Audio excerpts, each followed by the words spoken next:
Hello, welcome everyone. Thank you for joining us in this panel discussion session organized by the Faculty of Health and Medical Science in partnership with the Career and Development Committee and also with the Australasian Epidemiological Association and the Northern Communities Health and Research Foundation. Before we start the presentation, I will just, and with acknowledgement of the country as well, I would just like to let you know that about the Career Development Committee who helped organize this special session.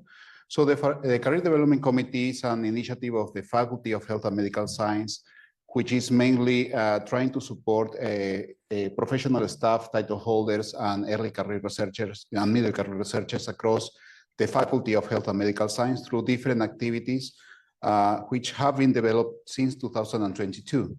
And they not only, we are not only developing activities related to research training or this kind of panel discussions, but we are also organizing different activities that they involve how to progress your career, how to keep work and life in balance, and other activities. And all these sessions that we have, we are recording these sessions and making them available through my uni so that we can actually spread the news and we can provide our support across the career, support our professional staff, title holders, and students across the professional career. The other organization who is involved in this is the Australasian Epidemiological Association, which is also responsible or is trying to promote more research activities across the country, especially in the field of research methods and trying to connect with different organizations so that we can progress the agenda in the health sector across Australia. And we have also the foundation that I mentioned before, but Greg, another person, will be talking about that in a minute. And just to be sure that you are in the right place, so for this particular session, we are talking about AI and the impact in healthcare. And we have Professor Andrew Zanettino, who will be chairing this session. And apart from that, we have 4 panelists who will be discussing different aspects of how AI is impacting healthcare and what we can expect from that perspective.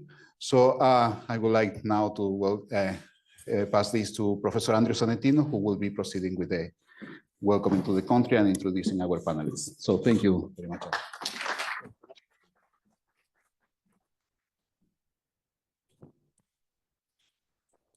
Quite nice. It's quite fitting. Thank you. Can everyone hear me okay?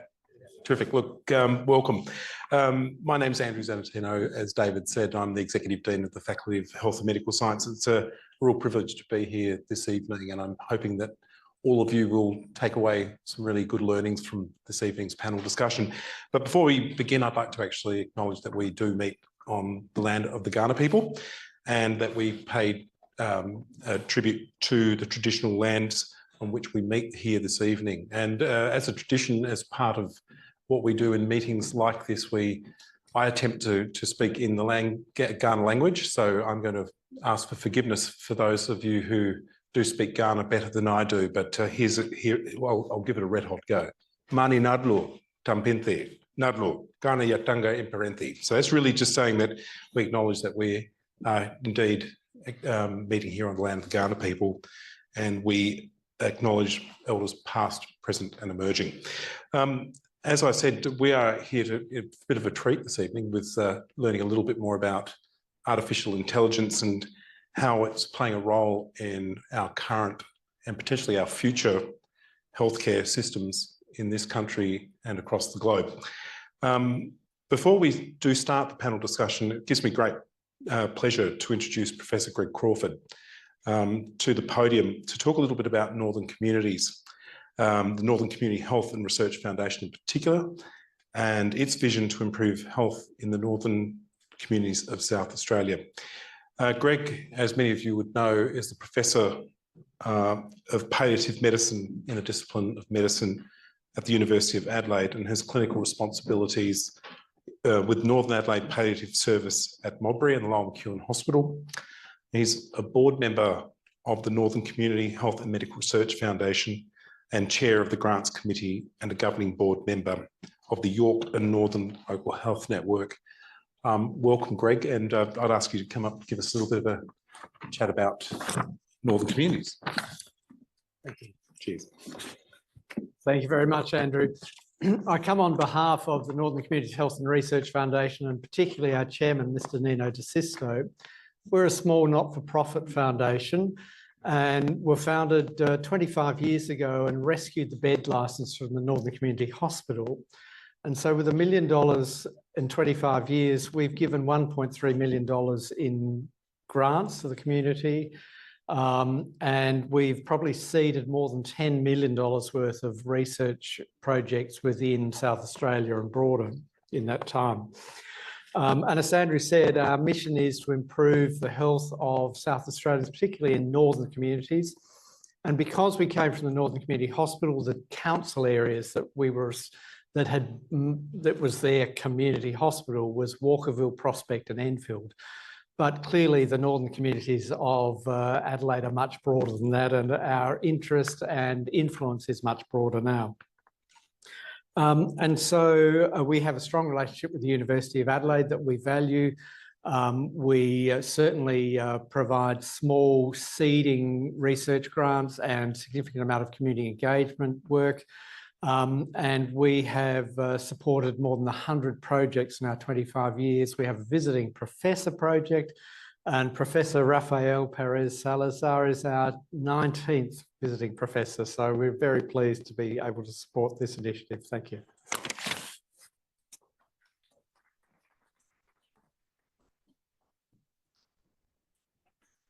It's just such an odd thing to put around your neck. Thank you so much, Greg.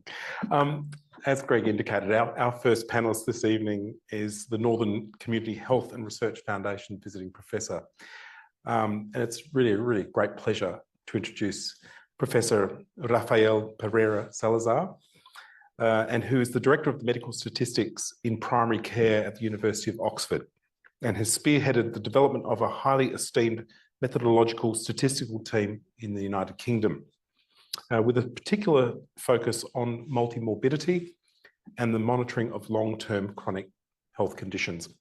Rafael has utilised diverse machine learning methods to analyse a large general practice database covering 40% of the United Kingdom's population, which is an incredible asset to have, identifying patterns in the clustering of common diseases. This evening, Rafael will discuss the basic premise of AI, some of the tools that have been developed, and how healthcare is currently or might be delivered in the near future. Welcome, Rafael.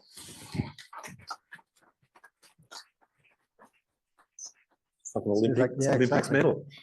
Thank you. Hi, everyone. Just going to grab a little bit of water. I'm delighted to be here. Thank you very much to Professor Valentino, and thank you to Professor Gonzalez-Chica, and particularly for the support that we're getting from the Northern Communities Health Research Panel. Delighted to be here. My focus is as a statistician. I have worked on quite a few of the tools I'm going to be talking about, but I'm by no means an expert on artificial intelligence. So you can think of this as a brief introduction to the concepts around artificial intelligence. And also particularly, I want to give you a bit of a flavor of the type of tools or type of applications that I believe these type of tools would actually help us to understand within the context of clinical management, specifically looking at multiple long-term conditions in general practice. So let's start with the definition. So artificial intelligence, this is taken from Aronson in 2022. It's a branch of computer science that involves the ability of a machine, typically a computer, to emulate specific aspects of human behavior and to deal with tasks that are normally regarded as primarily proceeding from human cerebral activity. As you can see, this is actually opening it up to a broad range of different tools that could be generated with a broad range of different methods. And also the type of applications that we're looking at is actually quite extensive. So it doesn't necessarily give us a very, very tight definition of what AI is. And by that, it also means that AI can be used as a tool or as a definition for pretty much anything. But when we think about AI, probably this is the type of images that most of us bring into our heads. So thinking of robotic type of entities, either with propensity to kill us all, or actually servitude and helping us all to achieve the type of tasks that we're looking at, so either Terminator or C-3PO in the case of Star Wars. In reality, what we have in AI is a series of tools that allow us to do multiple types of things. And in reality, they're already available in everyday management. In everyday, we're using AI tools all the time in our phones, when we're looking at the internet, when we're doing some shopping, when we're deciding which things to watch.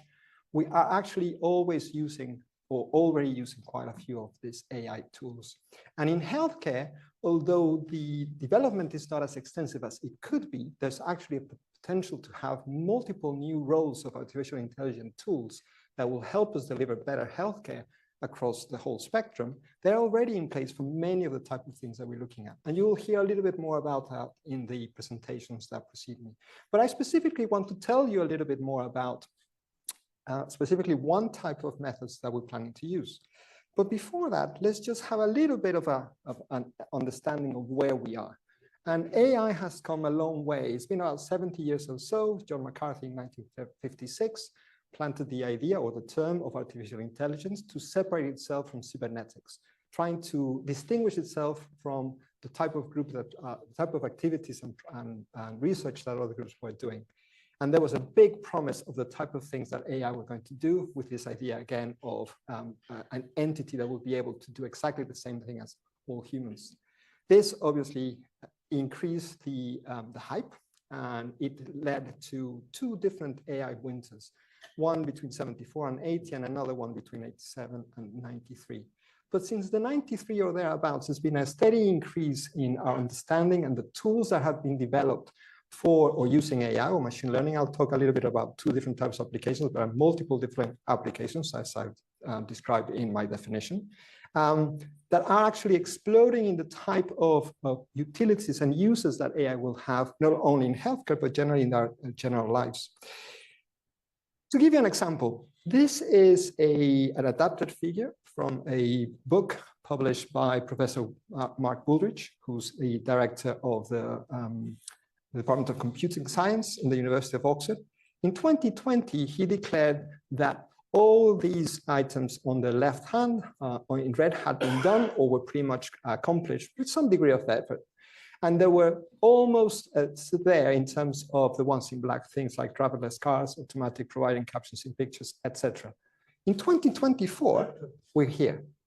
So things that were almost there, things like driverless cars, are now a reality. The UK has passed, for example, legislation that in 2026, driverless cars will be available, will be able to actually move around roads in the UK. And in Australia, they have actually a consultation period to pass the same type of legislation, similar time periods.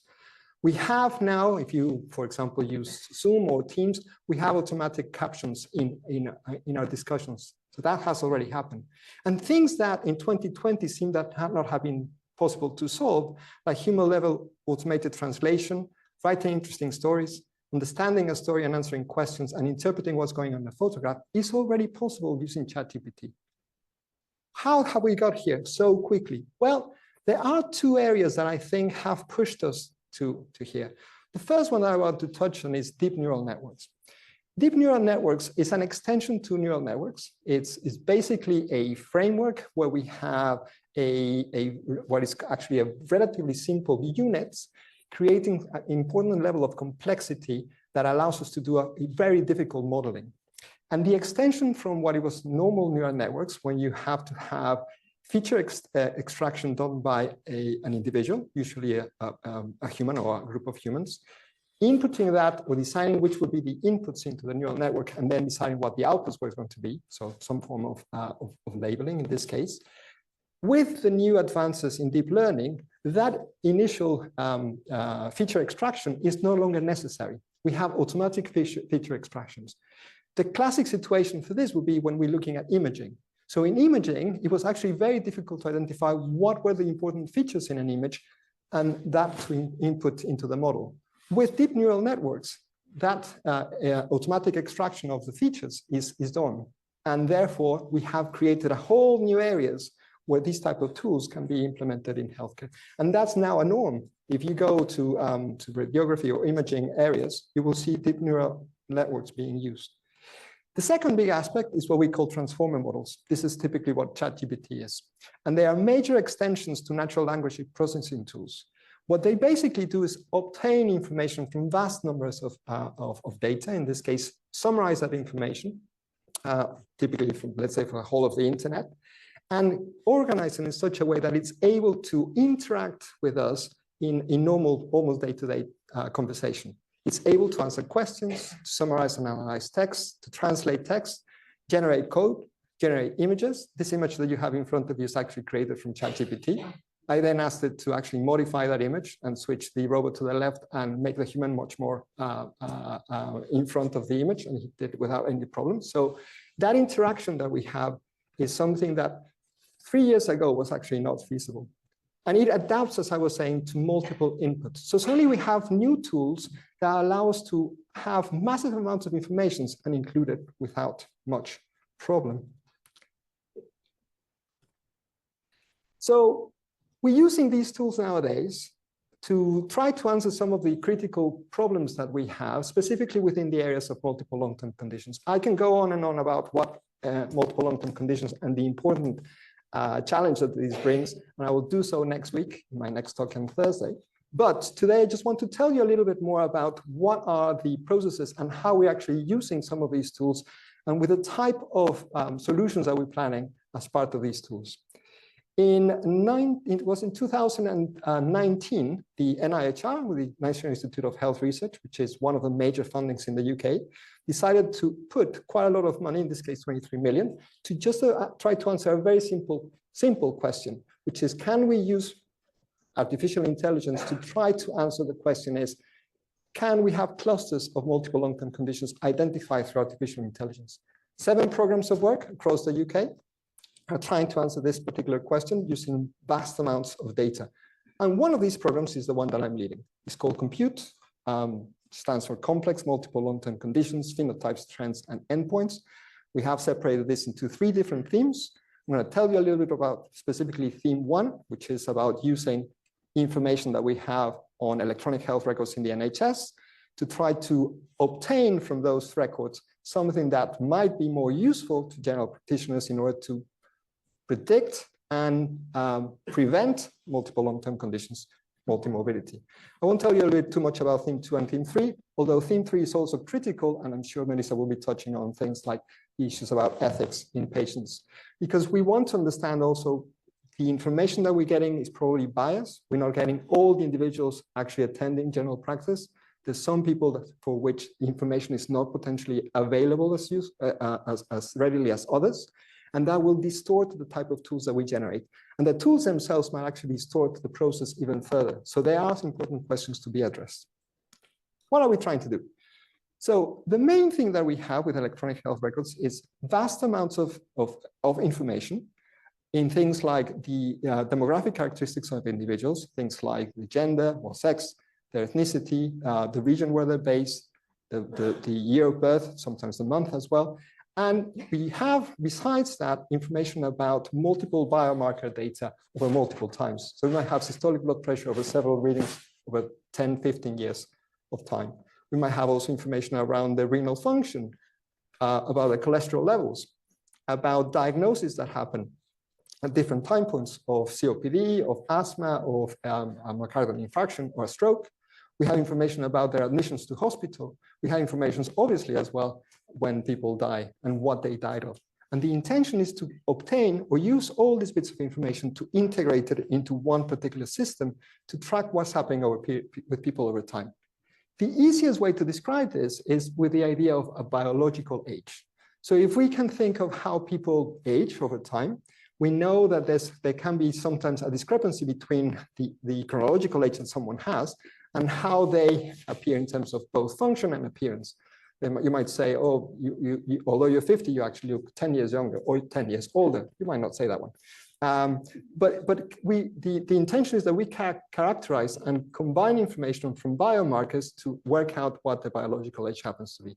We've done some previous examples, some previous work precisely using information from these biomarkers to detect the simple biological age as a brief summary of all the biomarkers, and alternatively, a biological age described by different types of systems. By that, I mean, for example, a lung age, an artery age, a gut age, and with that, try to come up together with what is the status of that individual at a given time point, with the intention of having some kind of integrated system, similar to what we have, for example, in ICU. This is an example of the type of work that we're leading towards with the tools that we hope to create using precisely artificial intelligence. So we'll be able to say to someone, for example, John Smith, you are 54 years old, you have these diagnoses, GAD and high blood pressure. These are the treatments that are being used, fluoxetine and statins for you. And this is where you are in terms of your system age, how fast you're aging, and based on that determining what are the things that actually might need some form of attention. You might need to actually look at how your heart is developing while your lung is actually looking fine. You might need to also think about your musculoskeletal activity. So with that things in mind, you might then start thinking about potential trade-offs in terms of the types of medications that might need adjusting, but also in terms of the types of actions and behaviors that will need modifying as well. So this is, I was saying, a collaborative effort. In the case of the AIM collaboration, there's 7 different large programs. We're all talking together to try to understand what has worked, what doesn't work. In the case of compute, a program, we have 3 different universities, even just 4 in the University of Oxford, 4 departments talking together, have engineering, statistics, population health, and primary care. We have large national and international efforts and collaborations. And what I just want to emphasize is these are generally new methods for prediction. In the case, at least, of multimorbidity, there are new resources being available in the case of data, and there are new views. And we need all of that in order to actually answer the particular questions regarding multimorbidity. Thank you very much.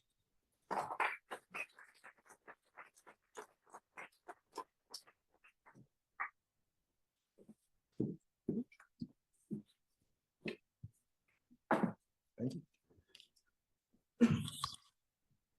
Yes.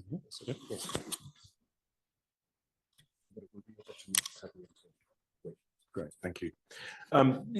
Thank you so much, Rafael. That was fantastic. And we'll be taking questions at the end of the session. So rest assured you won't get away too easily from not having to answer some of our audience questions as well. Our next panelist this evening is Associate Professor Johan Verhans. I hope I said that correctly, Johan. I've been trying to do my best impression of Dutch for a long time. You will be assured, I'm sure you'll teach me otherwise if I'm saying that wrong. Johan, so thank you. Johan is a consultant cardiologist at the Royal Adelaide Hospital and Jones Radiology.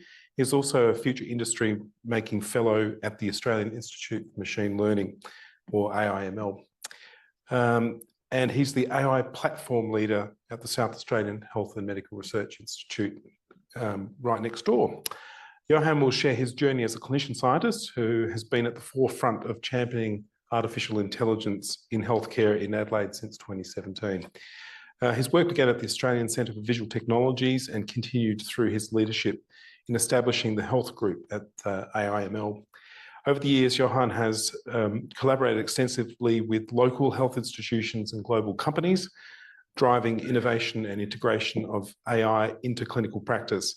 His research team specialises in developing cutting-edge machine learning methods and has earned significant recognition, including winning the NIH Challenge in developing computer-to-answer open-ended questions, or so-called medical visual question and answering, a milestone achieved 10 years before ChatGPT. So, pretty cool. Additionally, Johan has secured several grants focused on deploying AI in mental health, cardiology, and automating pharmacy review in South Australia. His team has also developed an algorithm behind RapidXA1, the world's first 12-centre cluster randomised controlled trial on AI in clinical decision-making in chest pain in the emergency department, which will be presented next week in the late-breaking clinical trial at the largest cardiology conference. So it gives me great pleasure to welcome Johan to the podium.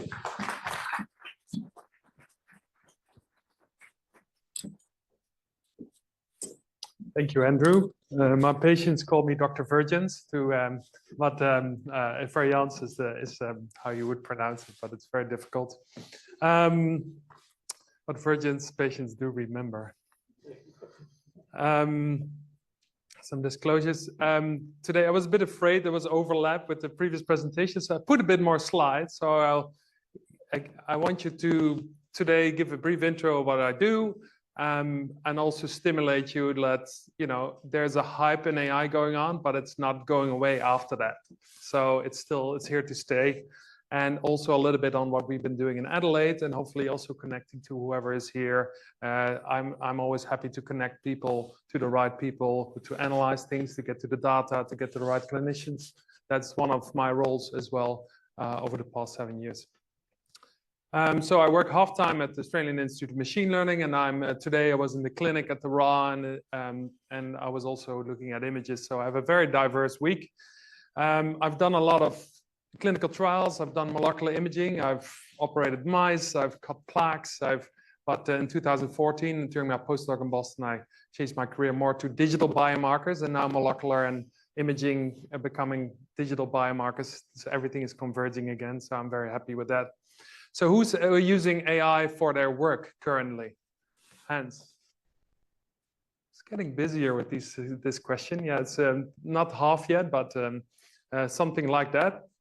And I want to give you today a perspective a little bit with the health angle, and also why it's here and it's going to stay. Because with the adoption of electronic health record, and a little bit later here in Adelaide, we thought we would solve the problem. We have all the data, we can do all the analysis on the go, and this is all. And with the stimulus, 96% of hospitals got electronic health records.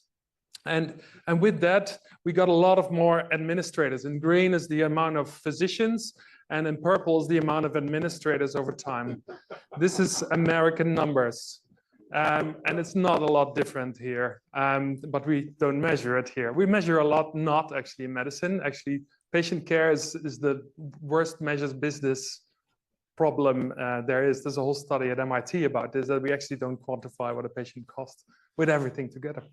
So yeah, one of these other numbers, that 38% of admin tasks could be done by someone other than the physician. So that is great. So why do we have all this data and we have all this digital technology, but there's still this productivity paradox? We get more administrator, more data. And if you want to read deep into this, read this. But what the productivity paradox means is really that, you know, we're supposed to really be more productive with all these tools, but we're not getting there yet, and a lot more, but that's too short for today. So with the improvements in the technologies, you need other key elements of unlocking that paradox. And that is also reimagining the work itself. We're still stuck in these paradigms and care pathways, and we're still stuck in the same things over and over. And we don't actually know what the problem is, and the people develop the tools don't know what the people actually want. And if it's a good tool, people don't want to use it because it doesn't look nice, and all these things together. So really key questions, and I'm pretty sure that Melissa will talk a little bit deeper about this, is really asking simple questions about, is the technology actually sufficiently capable that it can solve important problems in ways that prior technologies could not, and do so more affordably.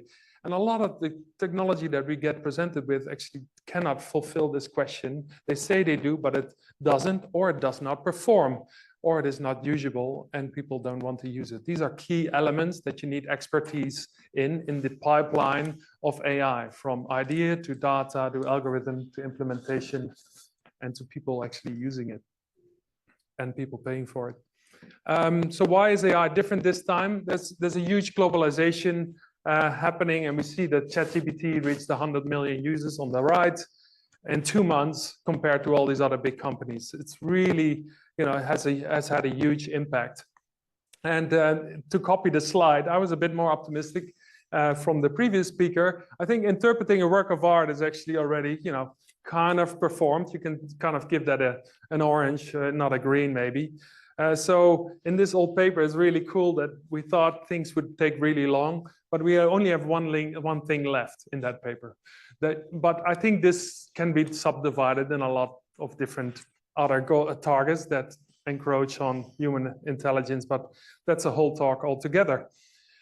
So is there already evidence that we're going to get generative AI does this? This is one of the examples. There's more and more examples popping up, but this is from MIT, where they looked at 440 professionals. They gave them writing tasks, work tasks, and let one group help with ChatGPT, and one other half did not get help. And the treatment effect, it took less time, the quality of the work was more, and there was more job satisfaction because in green, and there was more self-efficacy. And interesting is also the automation beliefs was that people were excited in the treatment group, the ChatGPT group, about the enhancement and the optimism, but they also were a little bit more worried about being replaced because they noticed how good it was. So in research, that's, I heard there's research. So what is happening in research? ChatGPT is having an impact. See, 2022, there's ChatGPT. And if you look at the frequency of these words, realm, intricate, showcasing, and pivotal, you see that these papers, and this is computer science, so that's a lot of papers written in non-English speaking countries.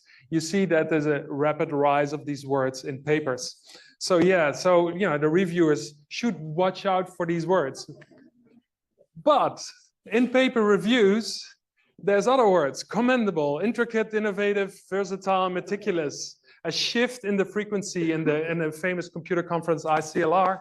You see a real increase in ChatGPT words.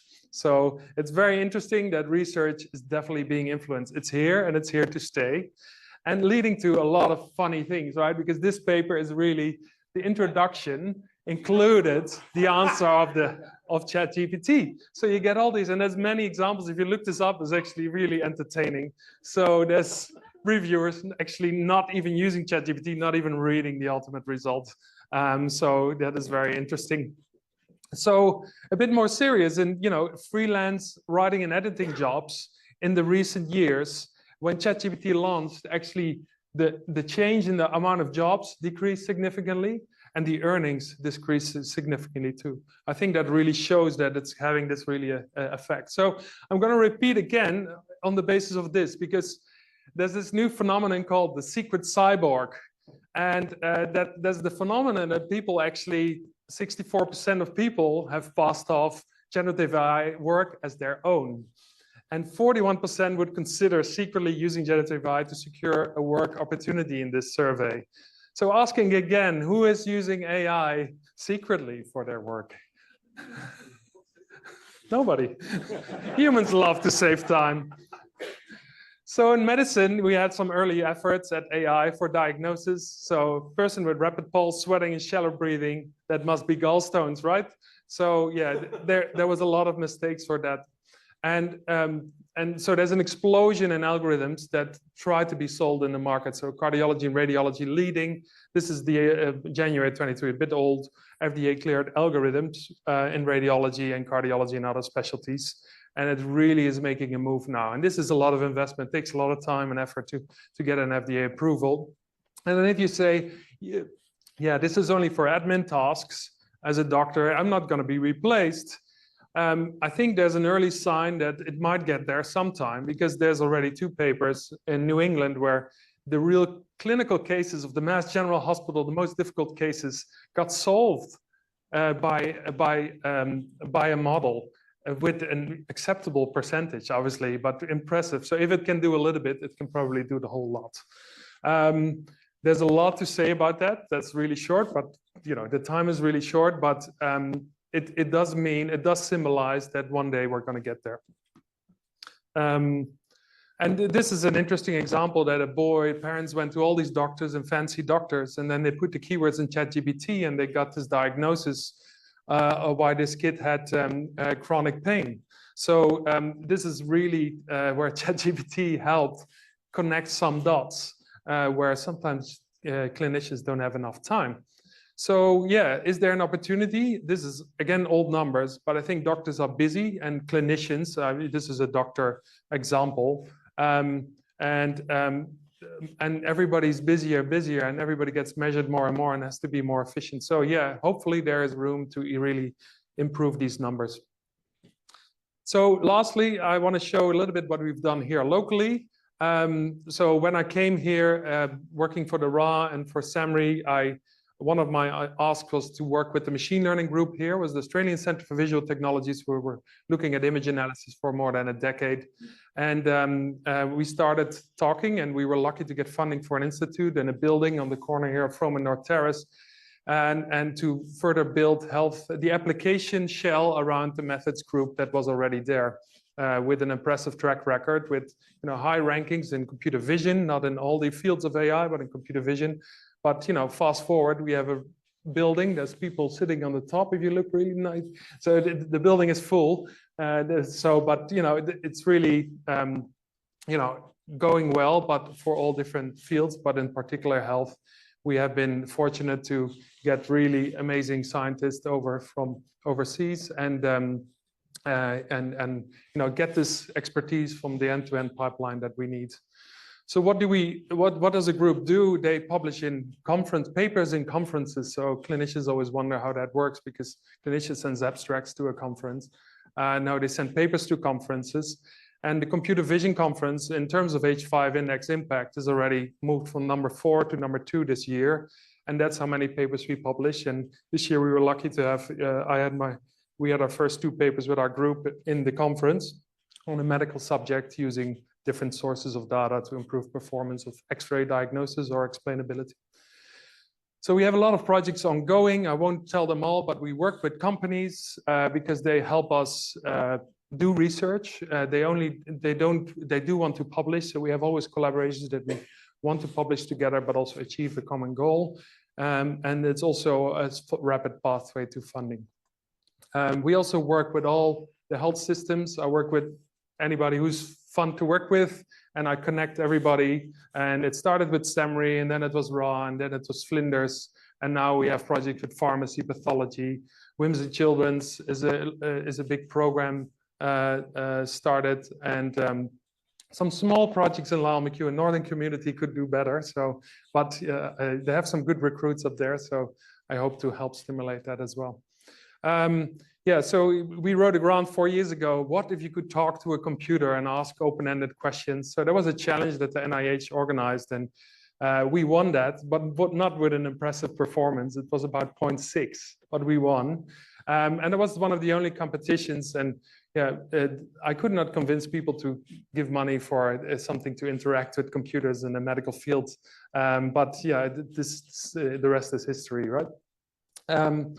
The other thing is really that AI, that's another hour talk, is why is AI not in the clinic yet? You need trials, you need prospective randomized clinical trials to test certain things, whether they're safe. And we have done one together with the cardiology group at Flinders that had recruited 17,000 patients using an algorithm assessing people with chest pain and the ED, pretty risky population. So that's going to get presented next week. So hopefully we'll get some marketing on that. But it's very exciting and a big project, 12 hospitals, all the ethics, algorithms, working with Siemens India and user interface, the whole thing we have done. We also connect to other institutions. One small example is that we have a global alliance where we meet monthly and share problems. And if you need data sets, I am in contact with a few people from different centers. There's several alliances across the world, but this is a pretty, very low, everybody is helping each other kind of culture. And that is really good. So you can talk to the Stanford gurus and send them a message during the meeting. And that is really good if you have questions. Also, what I do is, because I'm an industry fellow, I like to work with companies because AI is expensive, deployment is expensive. So I think, working with Medtronic, for example, we can actually have global impact if whatever we develop winds up in one of their devices. So I really think that that is a way to have quick and global impact, and still publish, by the way. We also developed with local company in APOS a Petri dish reader, which is with a local company, first FDA approved, first in class FDA approved device that looks at agar plates. Instead of looking and smelling on an agar plate, it would just make a photo and assess it and mostly rule out negatives that humans don't have to do. And then we're working on different, also on the deployment side, a little bit more. Breath analysis is a bit high risk project where we use fancy lasers to detect molecules in breath, and also using cell imaging that's already in the raw standard acquisition that we can detect rare forms of leukemia, in this case CMML, and also discover with AI where it was looking at to make that decision. So also look at causality. On the left bottom, I'm enthusiastic about because we just recently got some grants together with the Flinders group, who are really good at the implementation part, where we have a mental health project that's going to launch. We have an MRFF on automating pharmacy review, because they have too many people to review, so we're going to help them. And I'm going to find people who need better cholesterol adjustment in my cohort. So putting things together, it's best to view the past decade as foundational for the digital transformation. Data, tools, governance, people, culture, we're not there yet. EMR, in my opinion, is a bit medieval. I think the backbone is not flexible. I think my vision is that there will be layers on top that will feed from the EMR and become more flexible and in front of GPs, patients. There's going to be a layer that needs to connect everything up. Early wins are expected now. Logistics, hopefully in ramping too, because that's logistics. Operations and easy action, billing, scheduling, that's a few projects going on, and digital scribes are just exploding now with, yeah, it's a wild west with a lot of risk, but it saves time and maybe less stress and less mistakes on the other side for the clinician. I don't know, but there's a lot, it's a bit wild, to be honest. Diagnose and therapy, be patient. We need prospective trials. We need good cohorts. We need better data sets. The data sets are not perfect. The EMR is not perfect. And we need to overcome these concerns. And hopefully that's a segue also a little bit to Melissa. Quality of data, bias and fairness, explainability. We don't need to explain everything. We need to sometimes accept that the AI is just good at it. It can detect gender in the back of the eye. We don't know why, and we probably will never know why. We just have to accept that. So some AI will just do that. You keep on monitoring, but there's a lot of ways and efforts now to make that more explainable. And then infrastructure. We need funding for infrastructure. That's it. Thank you very much.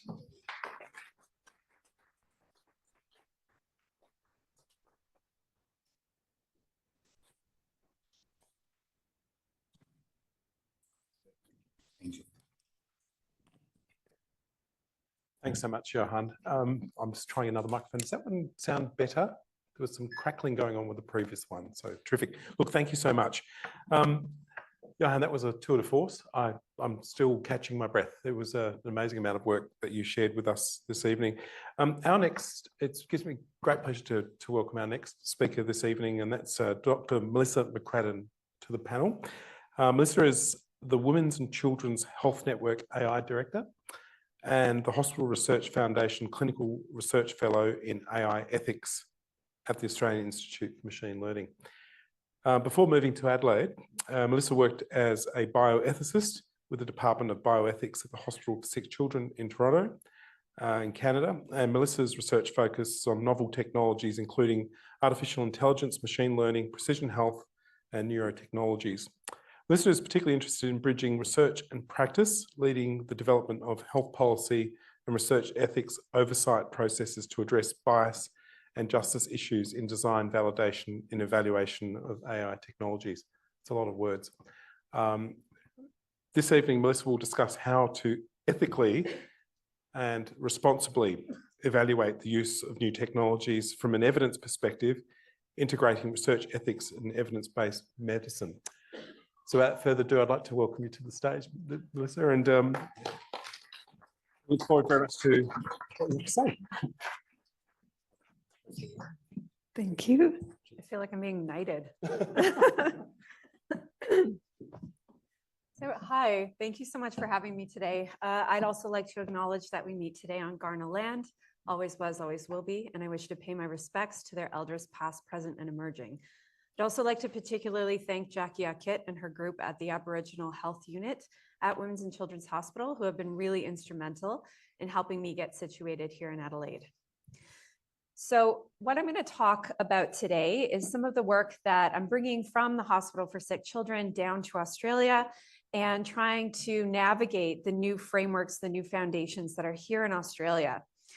And so I'll talk about this guideline called Governance and Ethical Translation of AI, Get AI. So this is the culmination of about 6 years of work for myself and our team at the Hospital for Sick Children. This led to the integration, depending on how you want to count stuff, what counts as a model, between 20 and 50 models at Sick Kids. And we're really proud of how much work we put into this. It was really a collaborative effort that required a lot of different viewpoints. So we undertook this work knowing that AI tools are interventions with the potential to benefit patient outcomes, as well as care delivery and enable workforce efficiency. At the same time, there have been a lot of widespread implementation failures, cases of poor clinical utility, lack of actionability, and ethical controversies that have underscored the importance of very deliberate and accountable translation processes. Yet AI, we hope, provides a roadmap to balance innovation, advancement, and improvement, while also safeguarding patients' best interests, our institutional morale, and hospital resource allocation. So GetAI is a guideline describing the ethical development, testing, integration, and monitoring of both locally developed, so in-house, as well as externally procured AI tools. It's really developed around the use of AI in clinical environments. However, we've also found that this can actually apply to a lot of administrative uses of AI as well. It's intended to be best advice for AI translation, inclusive of varying use cases and environments. We continue to adapt as new cases come up. And the other goal, much as my colleague presented, the other goal is to help staff prepare to meet very high standards so that they can publish their work, they can go to conferences and advance the field of scientific knowledge. There's a very massive number of people who worked on this guideline. This is sort of a glimpse of a number of staff. But what I think you'll see here is that there's an inclusion not just of clinical members, but of administrative members, of consumer engagement coordinators, IMT colleagues, people from really across the entire hospital, because when you're trying to integrate a tool that's this complex into a care environment, you really do need this level of engagement to help you kind of bring it across to the finish line. This is our team. This is the AI in Medicine AIM team at SickKids. And on the right, you see a snapshot of the overarching stages of our guideline. So we have this first stage of design and development, which is the starting point for an AI journey. And really the question that we're trying to answer here is, how do you make a good model? What are the practices that together make a good model? And here I'm specifically calling out the word good in a normative way. So there certainly are places where we develop science and we do basic science for the sake of advancing knowledge. In this case, what we're really focusing on is when we say good, we mean a model that will have some clinical applicability. This isn't necessarily the space where we work on theoretical problems. It's really trying to bring in specific practices because the end goal is to implement these models to change care. Once we have a good model, we need to test it, and we want to test it in a safe way where we're not yet affecting care.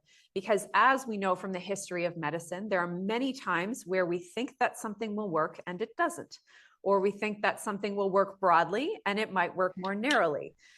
The history of medicine is full of things that we thought were true that don't actually turn out to be true. And so we need a way of allowing ourselves to test these things safely without interfering with patient care until we're certain. This is also a stage where we can bring in externally procured models. So you might even bring in something like ChatGPT, where we have no idea what it's trained on. We have no idea what the model looks like. We actually don't really know anything about it at all, but we can test it and we can see how it performs in our local context. Administrative models as well, actually. If you're using an AI tool to help you sort through job applicants or help with finance coding, you can run a silent evaluation where you're testing that out before you actually press that button for it to go live for an entire institution. And then finally, we want to go into the prospective evaluation stage. So this is where we are evaluating on the impact of the model, where we are using it to change care, to change processes, to change practices. And we're establishing in a reliable way the facts about whether that model works or not. Does it improve health outcomes or not? Does it improve efficiency or not? And using the known paradigms within medicine, coupled with new paradigms as well, can help us to do that. So what does this actually look like? Well, in any kind of guideline, you need to start by situating where you are right now. So in this guideline, we talk about some of the organization and the executive summary of this. and then value alignment. So particularly we look to things like medical ethics principles, research ethics principles, safety and institutional values. So in Australia, some of the things that I've been looking to are the NHMRC standards for research practices, the National Safety and Health Quality Standards, which define what we are accountable for as organizations, particularly standards 1 and 2, so clinical governance and partnering with consumers. We also want to look at Aboriginal health policies. This is a bit new for my context coming down here. In Canada, there's kind of a broader focus on EDI, but without a lot of actual actionable guidance. And I'm finding here that you have a lot of policies and a lot of practices that are well laid out that we can rely on to try and close the gap. We talk about the philosophical orientation of this framework. So really there's two things here. Good scientific practices is the first, and AI is socio-technical as the second. Good scientific practices, we know, from Karl Popper, if you're a fan of philosophy of science, that good science uses falsifiability. We assume that something won't work and we test it to make sure that it does.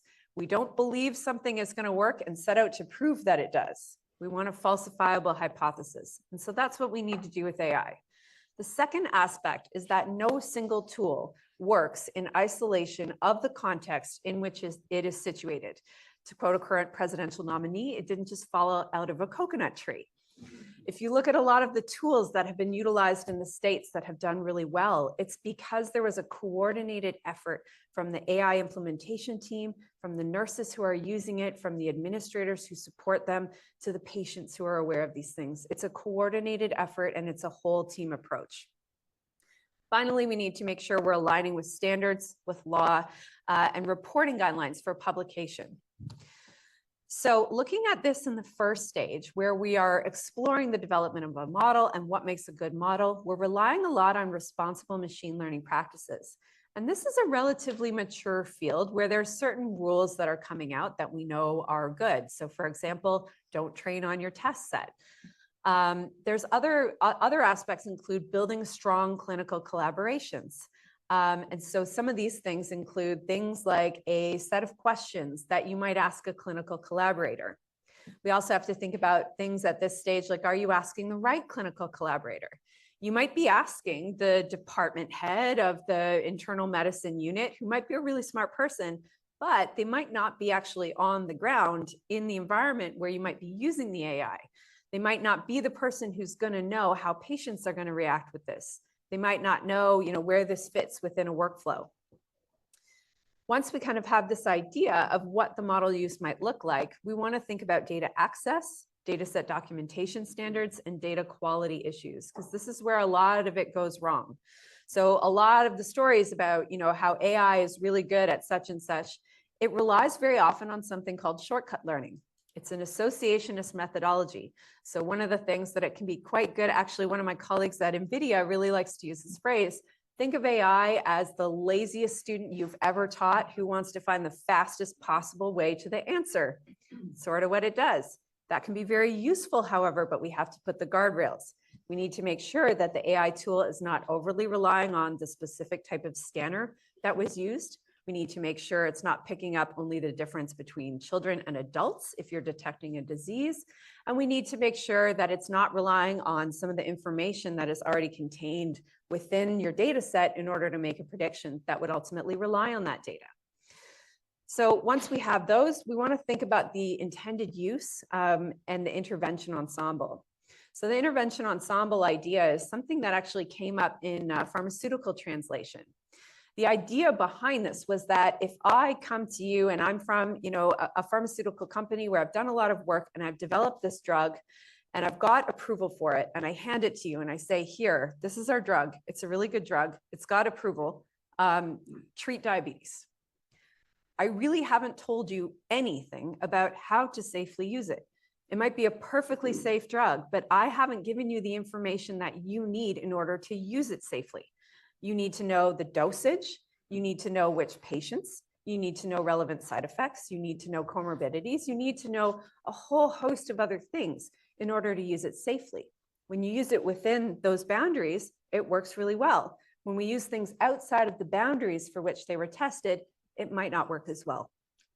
So this intervention ensemble is the idea that instead of thinking about AI products as, the one and only thing in this context, we want to think about the constellation of practices that surround them that together bring about benefit to patients. We also have a bit of specific guidance for the evaluation of generative AI and large language models, which maybe we'll have time to get into a little bit later.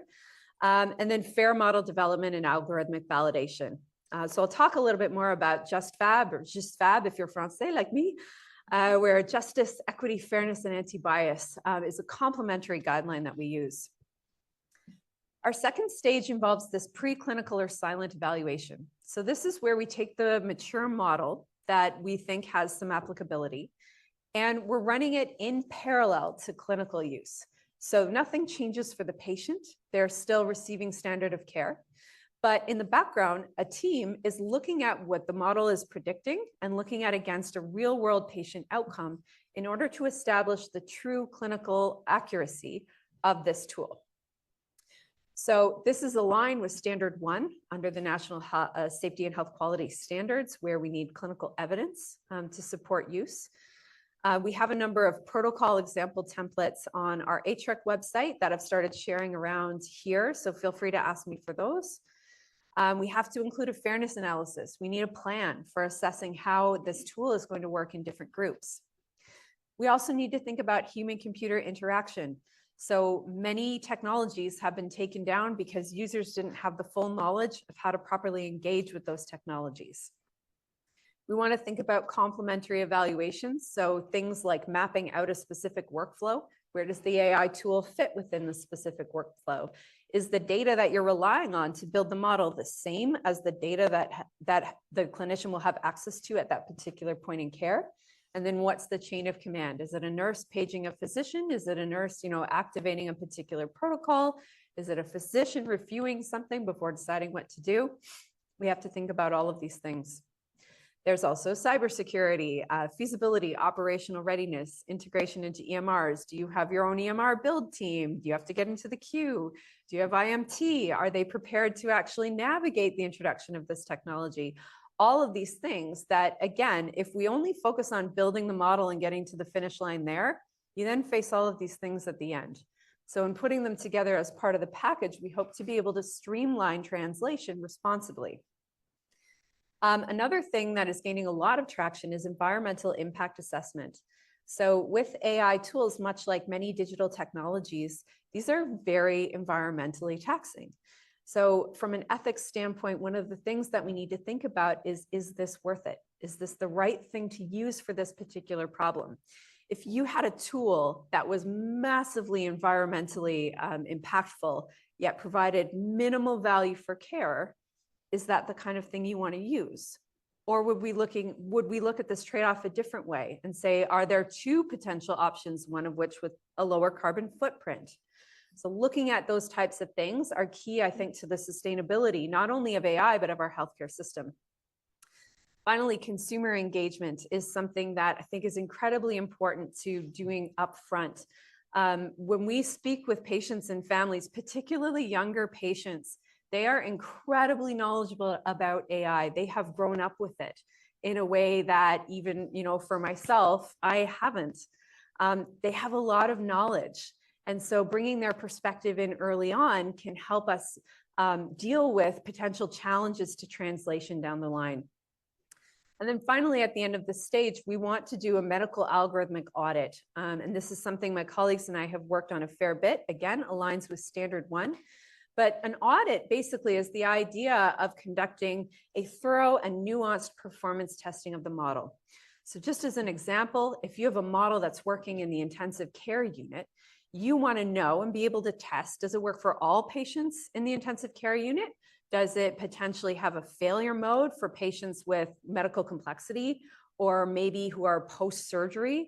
Are there other sorts of situations where the model might fail routinely? And so you need to tell a clinician, in this particular set of cases, you need to be cautious about using the model because it's less reliable. Similarly, we also want to know when it is really reliable. So if it's really good at doing a particular thing, that's a way for the clinician to calibrate their own judgment in how they're using that tool. but we only get this from prospective clinic-based performance. Finally, prospective evaluation. So there's a whole host of different ways that we can test models going forward. Some of them might move through a quality improvement pathway. Some of them might be directly integrated with safety monitoring. Still others, probably most of them, should be going through the HREC committees for prospective clinical testing. Whether you're doing an observational trial or a randomized control trial and everything in between, assessing the impact of these models is still critically important and one of the least well-established sets of practices within the health AI world. Finally, we look at something like algorithmal vigilance, which is ongoing monitoring. So it's not just enough to kind of demonstrate impact. We need to continue to monitor these tools because they are very, very sensitive to fluctuations in local context to varying degrees.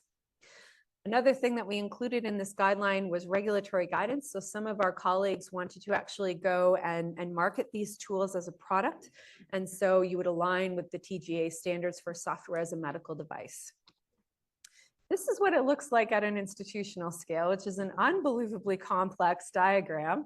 But the thing is, once you go through this a few times with people, you're able to help people through it more quickly. So it took several years for us to get here. And so as we have more and more people following through the pipeline, they pave the way for others. It gets more streamlined and we're able to share knowledge at a larger scale. Finally, I said I'd come back to the JustFab guideline. This is, again, something that is many, many years of work with an incredible number of people. This is the list of just some of the people who were on the authorship for the paper. Really what we wanted to do was to look at how do we actually translate a computational notion of fairness into an ethics notion of fairness. So how do we use some of the techniques that people apply in a machine learning space and see how we could actually use those to improve the equity in care delivery? So this maps on to this Get AI guideline. And because we do consider that fairness is inherent to the scientific process. It's not something you chuck into a checkbox after you've done the real science. It's something that is inherent within the full process. So at stage one, when you're looking at model design and development, one of the first things we need to understand is if there are patterns of bias, why are these patterns happening? Some patterns happen because there aren't enough people in the data set. Other patterns happen because there are fundamentally structural differences in the patterns in the data themselves. Others happen because we have different ways of defining labels within the data. We treat people differently. And so we need to understand really at a core level, what is the nature of this pattern that is different between these groups? Then we can engage in the use of algorithmic fairness methods. So we can try and see, what's the minimum number of variables that we need? If we remove this variable, what does that do to the predictions? There's a whole world of things that we can try. And one of my favorite things to do actually is to work with our computer science colleagues and kind of go through what happens if you make these changes, what happens to the model, and then how do we make a decision what the best way forward is. Once we go into that silent evaluation period, this is where we really have to put that to the test. Again, a lot of failures in the AI space have been because people assumed that they had made the model fair, and then they put it into practice and it did the exact opposite. So we need to test this. We need to make sure that this really is fair. And if it's not, we need to go back, rethink our assumptions, and make a new plan. When we move into that prospective evaluation phase, this is really where we leverage the work of a lot of other work looking at inclusivity and diversity in clinical trial design. So even something as simple as, what the patients look like on the posters when you're advertising for the study, some of the specific language that you might use in particular callouts can make people look at that poster and feel safe and think that's a trial that I want to participate in. The language that the clinician uses when they're inviting people to participate in a clinical trial, it can be something that brings people in, or it can be something that makes people feel like they're not a part of this. And so thinking about all of those things can help us improve diversity in clinical trials so that we really are evaluating on everyone. And then finally, from a monitoring perspective, there's been a lot of work going into integrating equity-based metrics into prospective monitoring. So not just for the model overall, but also evaluating for equity so that we can verify that we are trying to move and close the gap. So just a little bit about benchmarking when we looked at this against some of the other dominant standards. So Health Canada, FDA, TGA, they all have these regulatory standards. They are primarily focused on the model itself and less so on clinical outcomes. They are starting to kind of signal that a bit. There's also the World Health Organization / ITU AI Task Force. Our clinical evaluation guideline is currently under review. And then the NICE standards for digital health technologies. There's also a number of excellent fairness-based guidance documents like Standing Together, Algorithmic Bias Playbook, NIST standards, which again are primarily focused on the model, and we've really tried to focus on the whole life cycle of AI. And then the HEAL Equity Framework from Duke is a particularly good one, and we've worked a lot with that group. So the take-home message is that we need less of stuff like this, and we need more evidence-based evaluations. So I hope that as we kind of move forward, we can get better at integrating AI within the evidentiary standards that we know and recognize within healthcare. So thank you.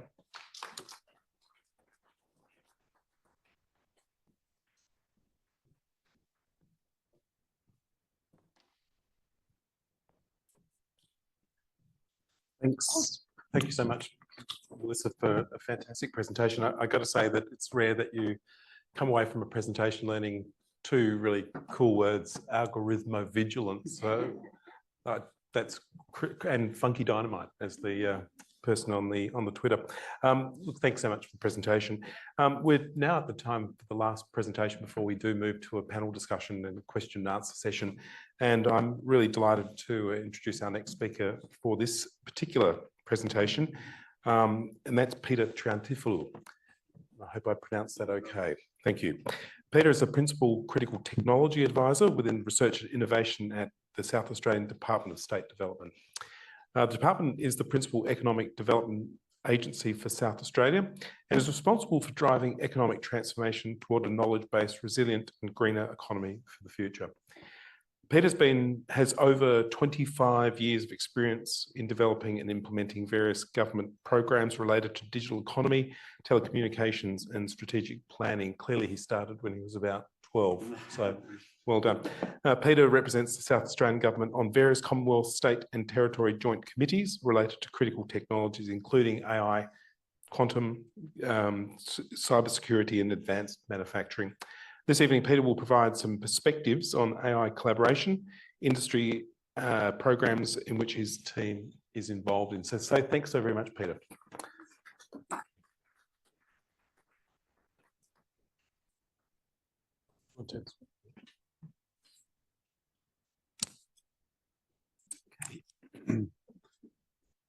Thanks, Andrew, and thank you to the Foundation for inviting me here tonight. So I'm going to take a slightly different tact. I'm not an AI expert. I'm not a health expert, that's for sure. But we do recognise that AI is important. And tonight I just want to give you a perspective on the sort of activities, sort of programs that the state government in particular and to a degree the federal government are taking in trying to develop the AI sector, although it really isn't a sector because it's across all different sectors. But also how it can fuel economic growth. So it all comes down to innovation. Innovation, entrepreneurship are crucial to our future. By adopting and developing South Australia's technology capabilities, it will enable us to adapt to a new global environment. New technology not only improve our efficiency, but they can also help us develop entirely new products and services to take to the world. So from an export perspective, it opens up tremendous opportunities. And critical technologies like AI, quantum, robotics, cyber, advanced manufacturing and ICT are essential to grow our economy and our competitiveness. And it's no longer just a matter of keeping up. We need to actually jump ahead. Investment in research and development drives innovation across all businesses and industries in the state, which is why we are so passionate about what we're doing. So from my perspective, what is AI and why is it important? So AI is a major driving force. There's no doubt about that now. It's mainstream, it's here to stay, and it's rapidly transforming all areas of society and industry. Although the full extent of AI's economic impacts remains uncertain, AI is undeniably amongst one of the most transformative and productivity boosting technologies. It's now mainstream, as I said, and it's here to stay. So we have to deal with it, and we have to make sure that we have the right guardrails in place so that we're the ones that benefit, not just the multinational corporations. So how important is it? Well, there have been a number of bits of economic analysis undertaken over the last few years. The one I particularly like is one by PwC, which in 2023 estimated that AI has the potential to grow global GDP by a staggering 14% by 2030. And even more staggering is increasing Australia's productivity by 40% and add $315 billion to the national economy by 2028. Now, they are some serious figures, ones that you cannot ignore. AI products developed locally, marketed globally, can diversify South Australia and South Australia's exports, and importantly, increase our economic complexity index.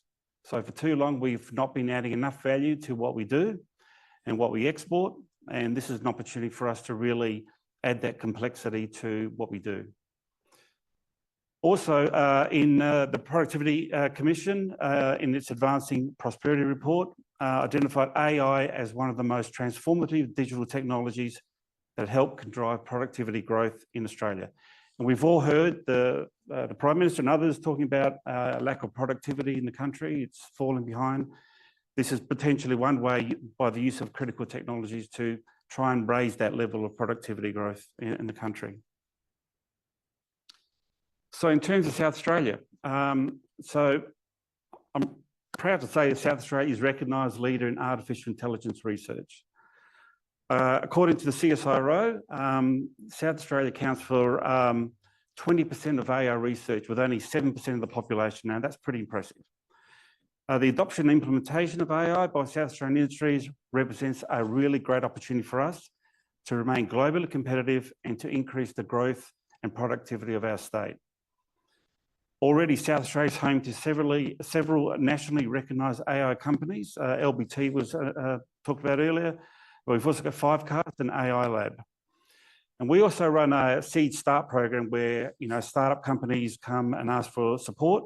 And my colleagues tell me that fully 20% of the applications we receive these days have AI as their core technology. And you might have heard of some of these companies, Brezigen, Life Whisperer, Addend AI, Corsilum. They're all doing really well, which is great to see. So what is the government doing about AI? Well, firstly, the federal government has identified AI as a critical technology in the national interest. Alongside other technology like quantum, advanced manufacturing, robotics, biotechnologies, AI is certainly the premier technology, critical technology, and that's why we're so interested in it. The federal government what is of some concern, though, is the message is not getting out there. Not enough of our companies are using AI yet. So the federal government is funding 4 AI adopt centres across the country, which will support small and medium business enterprises in the adoption of AI technologies. And they're aligned to the National Reconstruction Fund priority sectors like finance, agriculture, advanced manufacturing, and so on. So they were announced back in May, and we're still waiting to see them sort of gain some traction, but I'm pleased to say that at least one of those will be partnering with AIML here in South Australia in the manufacturing area, in robotics, and we're hoping to see some good things come out of that. But also the South Australian Parliament got interested, and back in July of last year, the SA Parliament Select Committee on AI was appointed to inquire and report in the current state of AI development. Seems a bit strange for a South Australian Parliamentary Committee to get involved, but nevertheless, it was a pretty far-ranging inquiry, and its recommendations were also pretty wide-ranging as well. So some of those recommendations included that we need to develop sovereign AI capabilities in the state, promoting and adopting AI in industry and government, training our AI professionals. There's not enough of that happening. Supporting workers who are impacted by AI. Now, we've all got stories about the fear that AI is going to displace jobs. So we need to do something about that. Also attracting AI investment and research to the state, which is what I'm involved in, and promoting clear and consistent AI laws and governance to AI in the state. So it is linked to our government policy. The South Australian Economic Statement mentions research and innovation capability, our industrial capability, the global trends affecting South Australia, automation, technological innovation. We also need to be a partner of choice in an insecure world. And very importantly, we need to build South Australia's talent. And they all complement the Commonwealth programs in AI adoption.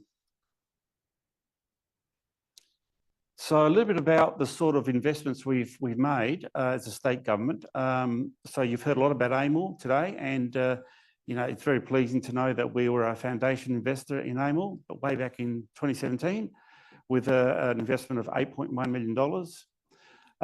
And it's paid back handsomely with almost an 8 times return to the South Australian economy by attracting investment of over $58 million. That's pretty impressive. And has grown from 80 to now more than 187 staff, and it in fact is the largest AI research group in Australia. We've also, through AML, have achieved research translation, which is converting intellectual property and basic research into practical commercial realities. 35 South Australian SMEs have been involved in that, and 10 South Australian government agencies. Government recently announced a further phase of that funding back in May, an additional $6 million, which is matched by the University of Adelaide. So that'll bring the total investment to $14 million, which is a significant investment by a government as small as ours. So the major part of that is what we call the Industrial AI program, and it's there to improve the core capability in industrial AI, to drive economic growth and job creation across a range of sectors. So that'll achieve that through the delivery of 3 programs over the next 5 years. Firstly, it's about recruiting leadership in industrial AI, so top talent. So AIM will be recruiting for a research leader who's got a strong international profile and industry-leading AI expertise, and that process is already underway. To support that leadership, there'll be a recruitment of postdoc fellows to work with a research leader to deliver those translational research outcomes. And that'll be supported by a research budget. Also, it's about developing our local homegrown talent. So there'll be an exchange program with international scholarships as well to bring capability to students as well, so they can get involved in the whole process. And also we are going to prioritise AUKUS universities, so those that we have partnered with from the UK and the US partner universities, I think for obvious reasons. And there will be domestic scholarships for honours and masters programs. Another very important part is getting local South Australian companies, SMEs, to start adopting AI. I mentioned earlier that we're still not punching at least our weight in terms of adoption in the country as a whole. So we have, in the agreement we have with AML, they'll dedicate 14,000 hours, and we expect up to 50 projects for SME collaborative projects with AML. This is building on the first phase of the AML engagement, and also 2,500 hours up to 5 agencies for SA government itself, agencies to get adopting AI. And that process is underway. We expect to have guidelines released fairly soon. So if that's something that you're interested in, I'd be looking closely at the release of those guidelines over the next month or so.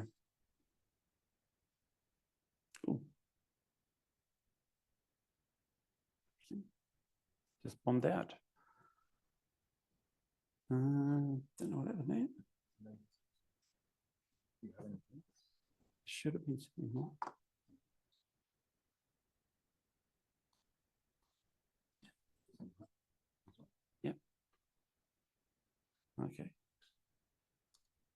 Sorry about that. As I said, that process is underway. We expect those guidelines really soon. So please keep an eye out if you are with a company or you know of someone that has got an AI idea, then I think you should be talking to Amel fairly soon. So that's it for me.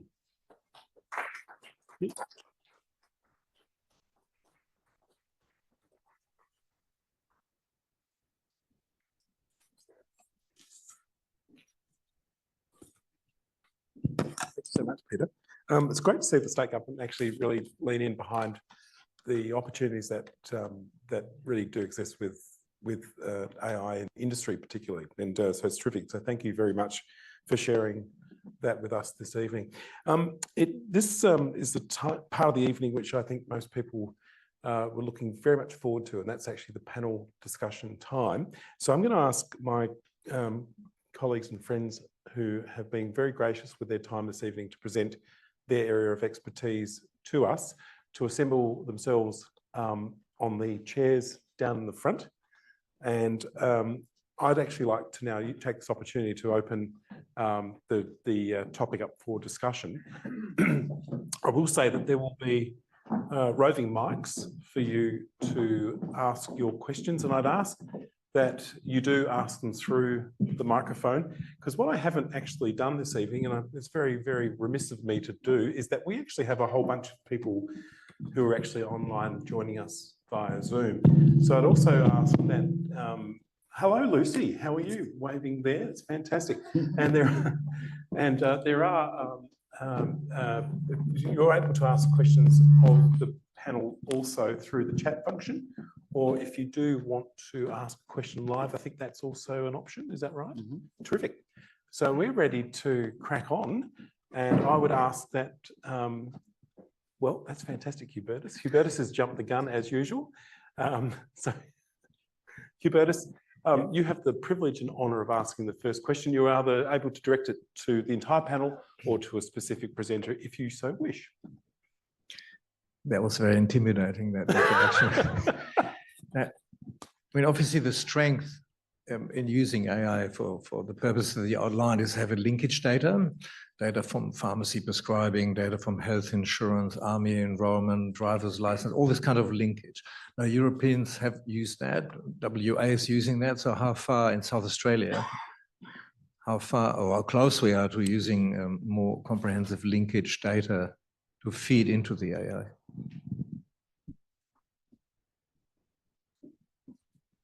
We have SNT data link that actually has formally linked a lot of the essential databases in South Australia and Northern Territory. So that's SNT data link is in the top floor in Samri. In terms of defense data, I don't know what you exactly refer to, but that there are some cross linkages, but not in terms of data as far as I know, but I have very limited knowledge and probably there's much happening that I don't know. In terms of SA Health, there's a full copy of the EMR in a data lake that is in a protected commercial platform that is used by different health networks for particular projects that can define the data that they want to use in a secure online environment. So that is probably the main ones beyond the open data sets that we all use across the world. Like I use UK Biobank and other data sets that are pharmacy and private health insurance. Private health insurance, I wish they were part of this whole conversation. I don't know where they are. So come if you are hiding somewhere. They are not front stage at all and taking responsibility to improve patient care using AI and pushing that. And I think we need some of their support and expertise in that. So I think insurance company could help with that. In terms of pharmacy, the specific project, MRFF project that I'm working on is phase one is integrating as a pharmacy data with my health record medication data, which will save a lot of time for pharmacists. More than 50 clicks is my estimate. and that will enable a lot of better and more thorough reviews, and also probably will let us people not being reviewed safely. So that's but that's step one of that grant, to integrate that, and also as a pharmacy is supporting that, as a health is supporting that integration.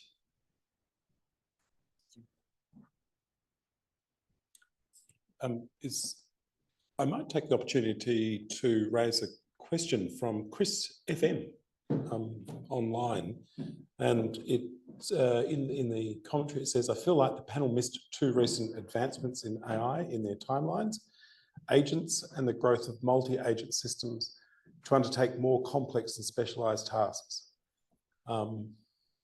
Autonomous agents that have software developed abilities, in brackets, computer systems building solutions with minimal human interactions. Does anyone want to comment in relation to that particular issue? Yeah, I'm quite familiar with Andrew Ng's work. There are some that have been evaluated in the context of healthcare. So this is, there's a lot of different kind of types of work that's done here. One of the things, actually, it's funny, we were chatting about this earlier. This is a field where there's such rapid advancement, and how you have new methods coming around the corner all the time. And so it can feel like it's very hard to keep up. But one of the things that I think we do have as, solid ground beneath our feet is the standard that we look to. So we can have any series of methods that come up now or tomorrow. And fundamentally, what we always need to look at, because data is and always will be a nearly perfect, but not perfect representation of the real world, we need to test it against the real world. So if we say that there's, a closed captioning system that's going to automatically generate captions for us, we can check and we can say whether that aligns with the real world. If it's an autonomous agent that is performing some specific task, we can assess how well it performs that task against some real world metric. And I think that that will kind of continue to be true going forward. Thanks so much, Melissa, for that. Are there any other questions? Oh, there is. Thank you so much. Thanks very much for your talk. I'm a bit of a technological Luddite, although in the 1970s, I did a little bit of programming with Fortran and Pascal. So forgive me if this displays my ignorance. I was quite taken, Melissa, by your comment about AI being like a lazy student trying to get to the answer as quickly as possible. And it occurred to me, I wondered whether it's ever been tried that you have several computer systems that have each been trained in a different way and asked to collaborate on obtaining a solution. So a bit like having maybe Darwin and Newton and Marie Curie in a room together and several others to come up with a solution to something, because it goes back to some of the other things, prioritization. And does an AI machine get lazy and just solves the problems in the usual way, doesn't really think outside the box? Yeah, also, thank you for giving me the opportunity to give my standard diatribe on the Luddites. So the history of the Luddites was they were a group of people who were working in a manufacturing plant when the introduction of technology actually resulted in the people who were leaders forcibly displacing them from their jobs, when actually the technologies were less safe than the human workers. They did a lot of advocacy trying to help improve the safety. But so actually, I think the term Luddite is someone who cares deeply about safety and wants to see the best of both worlds. Because when we look at the history of how technologies have been integrated, there very often is there this notion of sort of silencing some of the criticisms. And really, we know from science that when we bring the critical light forward, that's when we do the best science. And so one of the ways that we can actually do that, again, kind of a nice example, is ensemble modeling. So what you're talking about with kind of trying different ways of trying to solve a problem, we can do that either by having one model that uses a number of different models that take different approaches to solve a problem, and we can see how they work together. So in some cases, some of the ensemble models that we've used in healthcare is sort of like a vote. So you might take a number of models that's predicting something. They might not all agree with each other, but you can go with a vote approach. We can also use it in a research space where we look at different ways of solving the problem through different methods. Generally, a kind of rule of thumb that we use is we go with the least computationally intensive because the less complex, generally, the better for a number of reasons. And so we might want to compare, whether something like a more rules-based model works better than a deep learning model. And so you can actually test those against each other and see which one does better for predicting, false positives versus false negatives, what particular metrics you're interested in this case. And so you can actually pit them against each other. So you can actually decide, is Marie Curie better than Einstein? Thanks, Mel. Does anyone else want to add anything further to that question? If not, I will move on to another question, which is in the back, and then we'll move over to the back there, and then I've got one online. So thank you.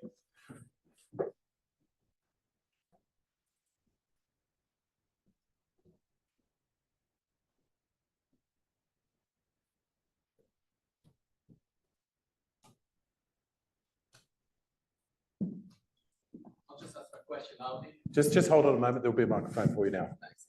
Oh, it's green now.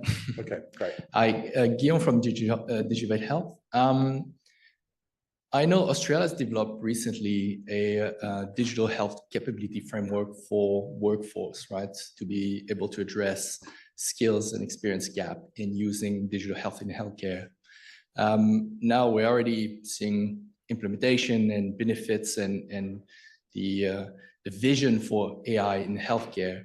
How far are we to bridge the gap in just digital health literacy with workforce to then going towards bridging the gap in health in AI use?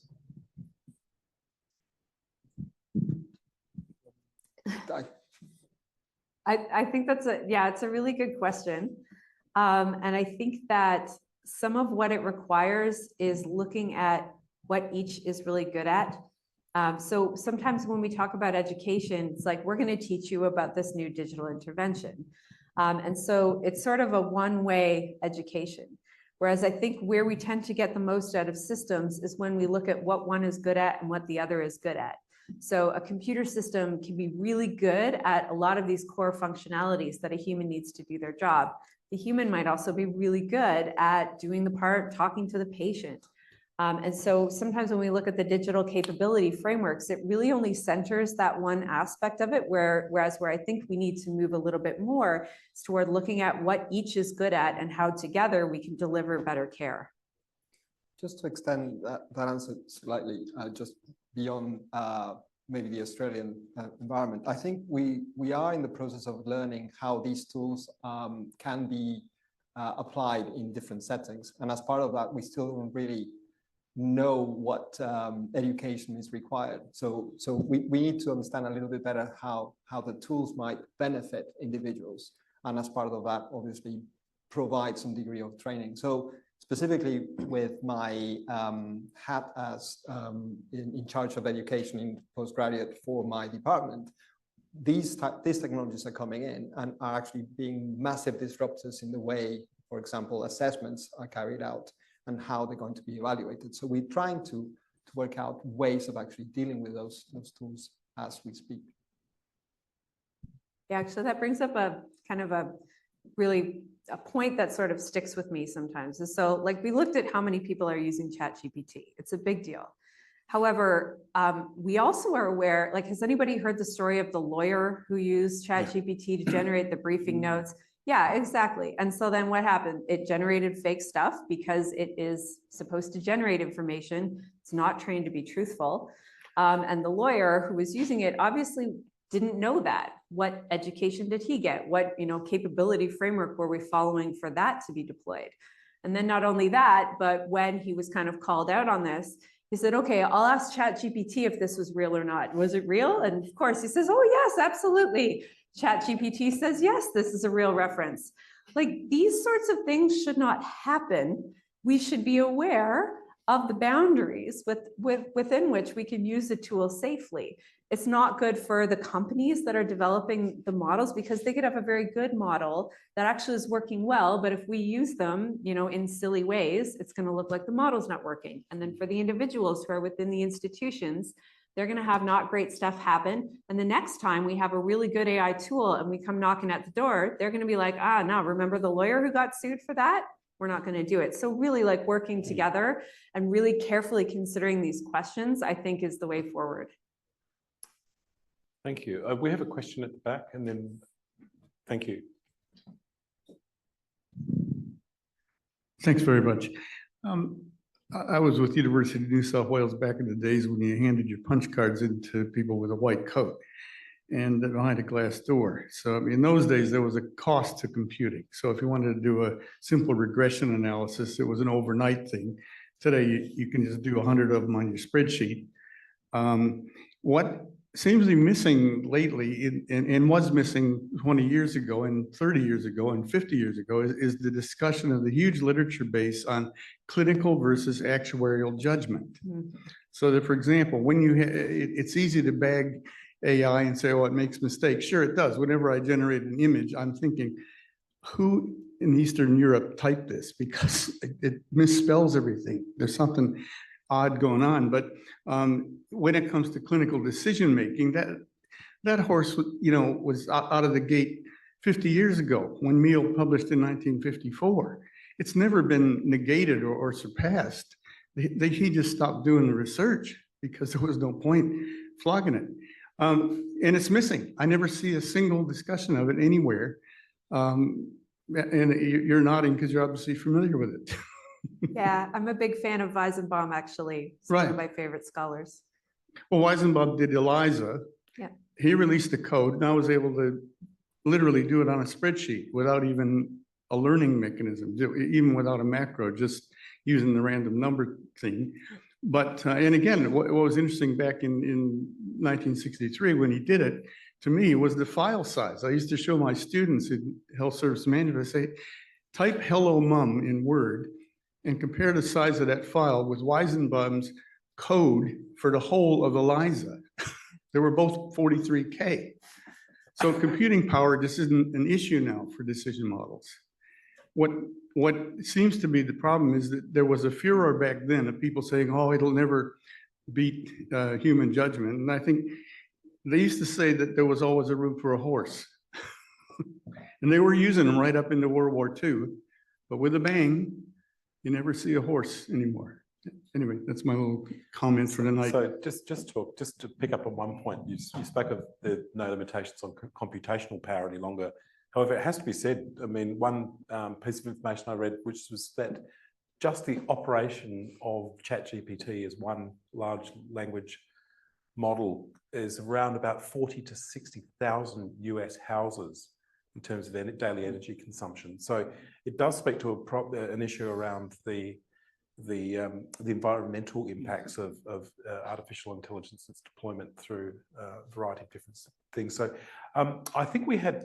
Can I make a comment on some of the combination? Maybe I think on the piece of the hallucination is just the result of it seeming to do well, and we start using it, and it makes mistakes. And I think computers make mistakes, but it gets into the news, and we actually educate ourselves with it, with some adverse effects maybe, but it is educating, these exercises. The problem is that the threshold for acceptance for mistakes of computers versus humans, because doctors make a lot of mistakes, and we know that, and we know it causes a lot of harm. And there's this imbalance for the acceptance of mistakes, and that is a really hard thing. I don't understand why I think I understand why, but I think we should be more clear and more accepting about how many mistakes we make, and as clinicians, or how we base decisions on pieces of incomplete information. And I admit as a doctor to be guilty of that, because sometimes I just do not know the information. And that's why we need computers also to summarize it for me. That's the task for that decision. I need to complete information. The other boundary, the other problem for the clinician decision tools is the EMR. It is built on a backbone of the 80s, and it's just not capable of getting these tools quickly online, silent or active, they're not, it's just not possible.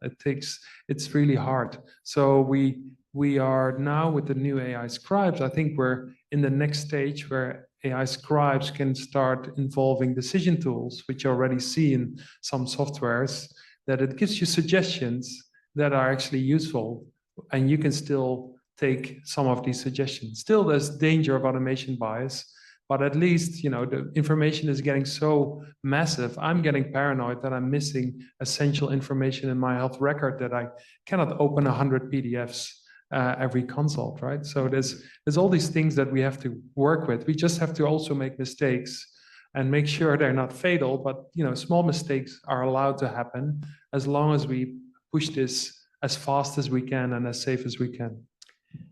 Thanks, Johan.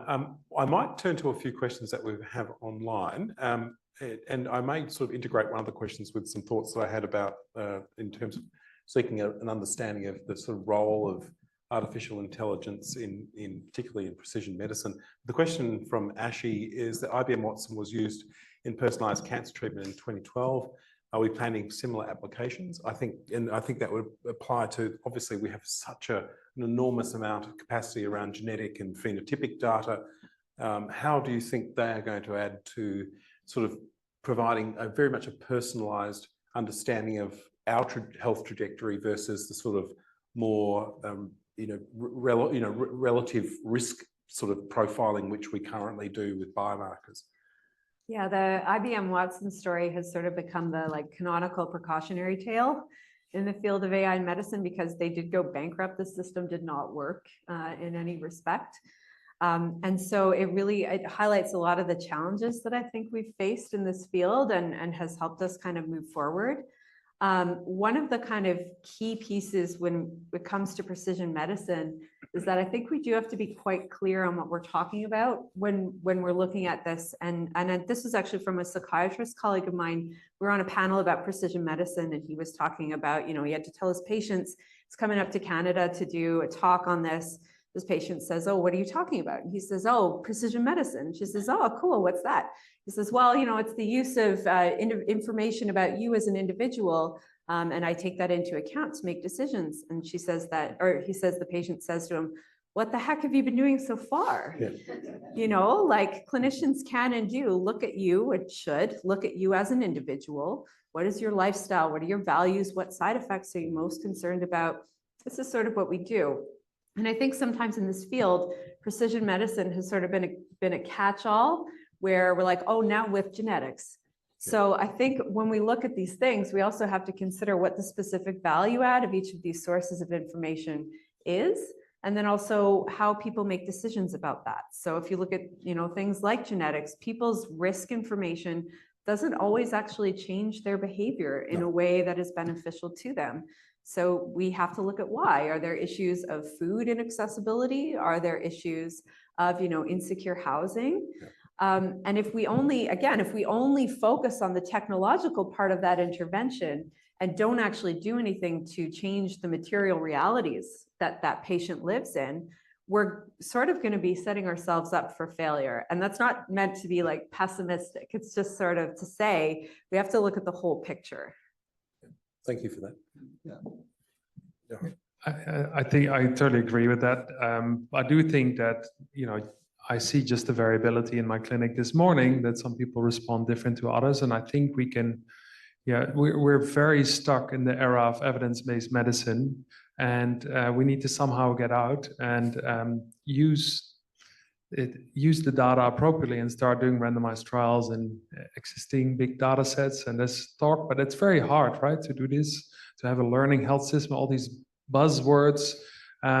There's not many statisticians in the country even that can actually enable this RCT and you know, going into, you know, towards in silico trials. That's what pharma companies now try to do. It's like do everything and skip phase 2 because you have phase 1 just safety, and then you spend a lot of money on phase 2. But there's ways of using precision analytics at least to do that evidence-based medicine trial. So I think we need to be more ambitious in moving out of the evidence-based era, and we don't always have to do one patient right. I think it's already, if we're going to do subclusters, I'm already very happy, which I already see just with my naked intuition, doctor eye, that there's people who are different, and in terms of social circumstances. There's a housing data set, by the way, with health, coming back to your question that we work with. But yeah, it's so complex being in this evidence base. You don't get into the guideline unless something is tested prospectively in this way. And there's no more affordable ways of doing multiple things. So we're just not testing enough. Rafael. Yeah, there is a weird tension when we talk about evidence being generated mainly from trials. So trials, randomized controlled trials by definition, you are actually comparing groups of individuals, ones that will not get intervention and ones that will get intervention. And you, by the randomization process, you're actually getting to hopefully some causal link between the intervention and the outcome of interest.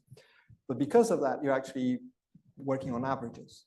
And because you're working on average, you are away from the personalized medicine paradigm that we've been pushed towards.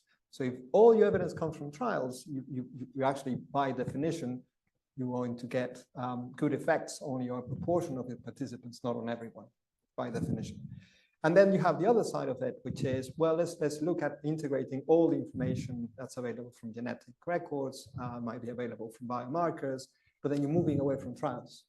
And if that's the case, then you might not necessarily be providing the right sort of, or you might not have the right sort of evidence to actually define if the effect is present or not. So we have this sort of tension inbuilt in our system.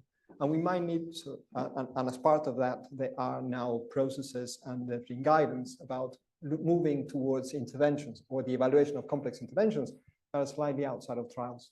The MRC in 2021, I think, actually provided this particular guidance saying we might need to rely a little bit more on observational type of information to try to understand the impact that some of these interventions will have on individuals rather than actually looking at the average. So I just want to emphasize that we have that particular tension between the type of evidence that we generate and how we apply that evidence to the individual.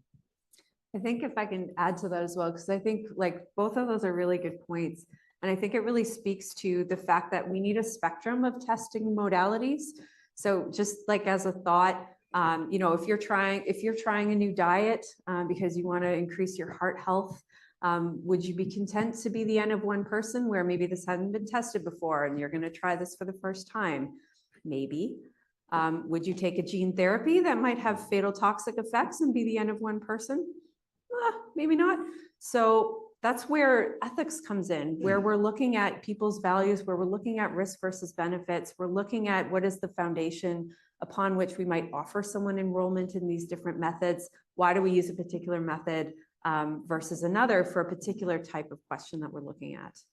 That sort of adds to a question that online we have from Tim Beckingham, who says that how do you see the interplay between AI advancement and ethical concerns? And the suggestion is, aren't they diametrically opposed? Yeah. So I think that really is the sort of thing that you're speaking to in this instance. I will move to, I think we've got some questions lined up there. We have one right in the center there. Hi, my name is Zara. Is your microphone on, please? Hello. Perfect. Okay. My question is regarding clinical trials. So does AI has a role in clinical trial safety monitoring as well? Johan, do you want to give that a Yeah, I think it is because it's on one side very administrative, right? I am PI on 5 clinical trials currently at the RA, and I deal a lot with monitors, human monitors, and they check everything. And because everything is not digital yet, it is really hard to automate. But yeah, this is probably on the horizon, and there's a couple of companies claiming that they can automate this already. And I totally believe in that, although you'll still, I see the value of the human monitor coming by and checking the people conducting the study, right? How are they talking? They also censor. So yes and no, yes, part of that could be fully automated, and no, there's an important portion that could not be. I have one more quick question. As long as it's quick, because we've got about 3 more questions in the room and about time. So go ahead. Okay. You spoke about the prediction of AI in true positive and true negative, that AI is good at it. But how about the transparency?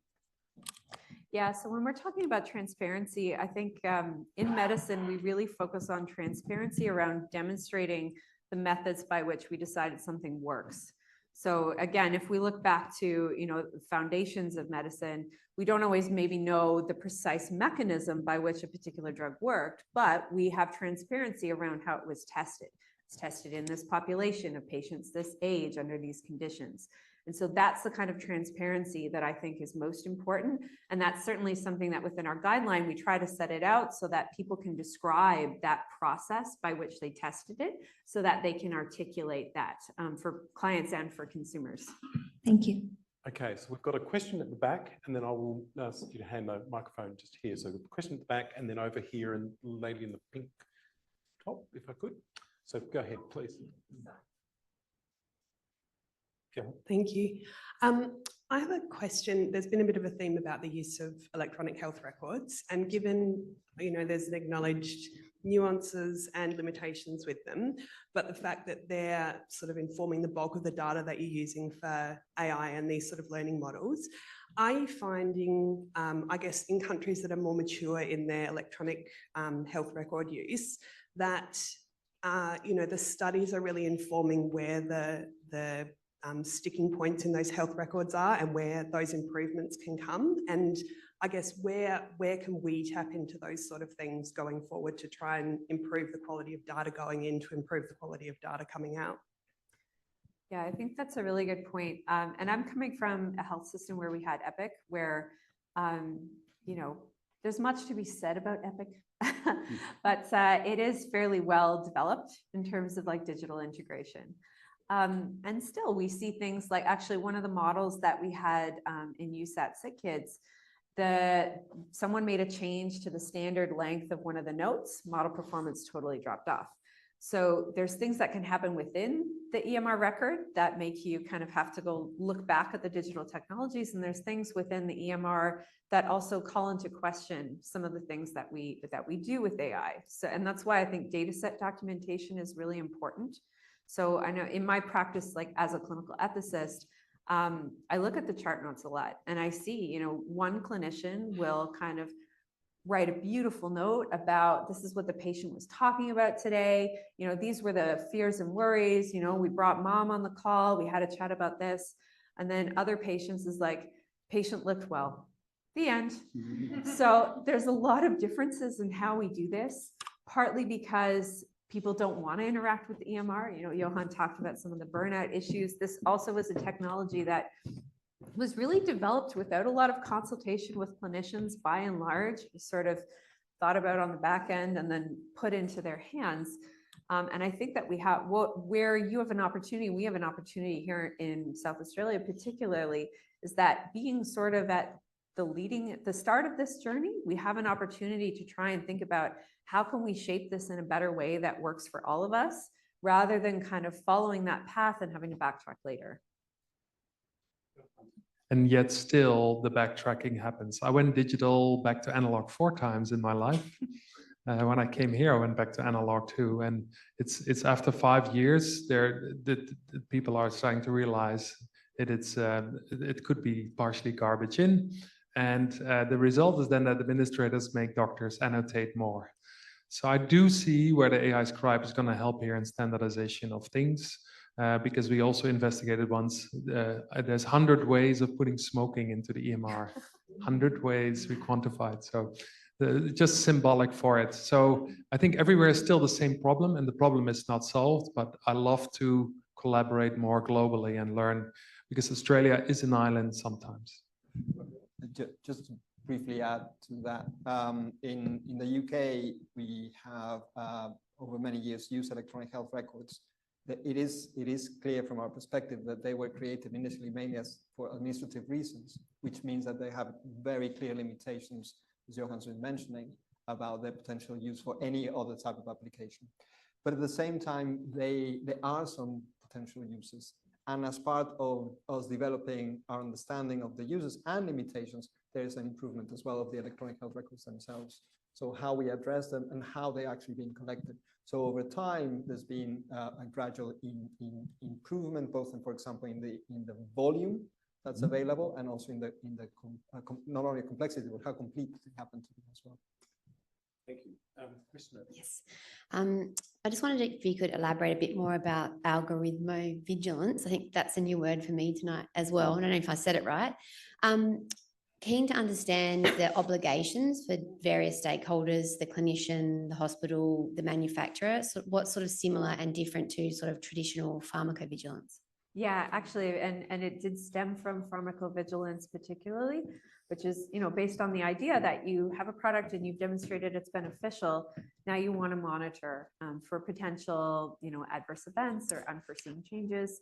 So with algorithmovigilance, this is really something that is very much kind of being developed within health systems, but it's predicated on the idea that within a hospital, I say hospital a lot, but with any health setting, mainly hospitals, we are accountable under like accreditation frameworks for monitoring certain things. So just the same way that you might have, a Philips monitor at the bedside, there's somebody at the hospital who is responsible for making sure that that's still working. And every so often you might, run a diagnostic check, or if somebody reports that something is not going right, you have a process in place to address that. So with a model, what this can look like is a number of things. One is that you have a team that is looking and continually assessing, is this still making predictions to the same level that we know? You might look at, are there particular subgroups where we're seeing a drop off? There's also the fact that when you introduce something, it by definition introduces a change in the environment. So the assumptions that upheld the model are now no longer maybe true. And so we also have to monitor to make sure that we're not actually, the model performance will drop in that case. And so we have to make sure we're not sitting and saying, oh, the model's not working actually. No, it was a change that we introduced. From an equity perspective, we want to make sure that, particular patients don't kind of, don't get left behind. So one example that we saw a lot at Sick Kids was if you used a translator outside of about 6 dominant languages that we had in Toronto. And so if you used a translator, the model performance would fall off very quickly outside of certain protections. And then finally, it's just basic data security issues. So if the model goes offline at 2 a.m. on a Friday night, who are you going to call? What are you going to do about it? And then having a way as well for staff to start reporting some of these issues. So if staff are noticing that the model really continues to be wacky with these kinds of patients, that they're able to connect with that team who can then look into that issue. So as we're still kind of developing those practices, I think it'll take more experiences with actually implementing it and seeing how it moves forward to really solidify around what goes into algorithmovigilance. But we are everyone recognizes that this is an absolutely vital step in the translation journey. Thank you for that. Algorithmovigilance is going to be the name of my new rock and roll band, I have to tell you. Look, we have a question here, and thank you for your patience. No, thank you. Thank you for a great discussion. I wanted to pick up on a thread about our enormous health workforce and digital literacy, and also expertise and applications, which you all have spoken about. Maybe Peter, like specifically for yourself, but also maybe briefly everybody. What is your read on how prepared our regulatory and legislative bodies are, but also our professional bodies like our colleges and so on, to provide advice that does make use of engineering and technical expertise, but also ethical expertise for advising our health workforce in this coming new world? Thanks for that question. My assessment is that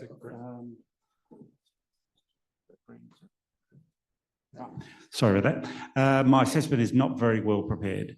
You might be aware that in South Australia, in schools, they are starting to use a version of ChatGPT called EdChat. So they're the people that will be coming through quite familiar with using AI. But certainly amongst the workforce, the currently mature workforce, then it's more fear than ability. And that has to change. Our regulatory process also need to catch up. I know there's a lot of work going on a national scale. We are members of a digital and data ministers group they recently passed some guidelines for the use of AI in government. So things are happening, but like with a lot of these things, the technology is marching well ahead of what people's capabilities are.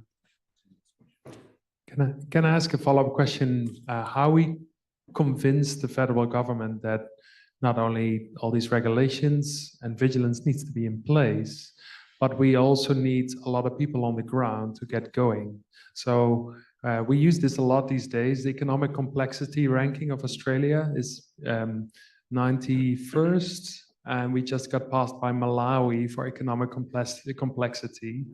So and if you then look investment in AI per head of the population, these rankings, we're not even on the lists. I was just checking, I couldn't even find us on the lists, investments in AI. So this is an opportunity. We're really good at it in some ways, but we're very vigilant and yeah, in another way. How can we convince the federal government, besides flooding them in the Senate committee with all these numbers, to make this really work? Because we're now getting more mistakes and more harm if we don't. We have to make mistakes and we have to make people to assess that, right? So this is an interaction. If we only have rules and nobody to do it, then we will buy it from overseas and hope it works. Yes, I think this is one of the big challenges regulators have. As I said, a lot of startup companies who are natives to AI are sort of setting some of the rules already. And it's a question of, does government step out of the way, let it happen until it becomes a real problem? Or does it set some basic guidelines in place to enable those companies to grow? I think the jury's still out on that one. Thank you so much, panel. Look, I'd like to bring this to a formal close this evening, but I really want to thank our fantastic presenters and our very generous panelists in Rafael, Peter, Melissa and Johan for contributing their incredible knowledge with us this evening. So thank you very, very much for that.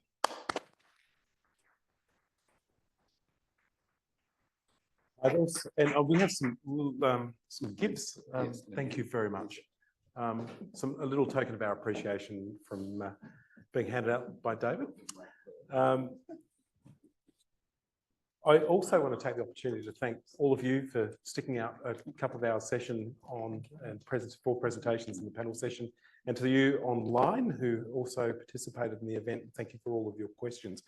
I think it's been a really successful evening, and I think, to be honest, these sorts of areas where there is as much controversy, but there's so much optimism in the opportunity that AI does provide, not only from perspective of its impact to health, but also to its impact to our economy as an agent for growth and diversification of our economy. So a big thank you for your contributions this evening. I also want to thank David, and the team from the Adelaide Medical School for putting on this event this evening, and it's been, I think, a fantastic success. So thank you for all of your efforts in doing that. I also want to thank the Foundation for their contribution in providing resource for Rafael to join us from Oxford. And it goes without saying, I'd also like to thank the Health and Medical Sciences Career Development Committee and the Australasian Epidemiology Association, who have provided a few refreshments for us this evening after this meeting. So please do stay. Please partake in some of the refreshments, and obviously use this as an opportunity to network. So again, on behalf of the Faculty of Health and Medical Sciences and the Adelaide Health and Medical Sciences here, a really big thank you for everyone's participation this evening, and good evening and drive safe.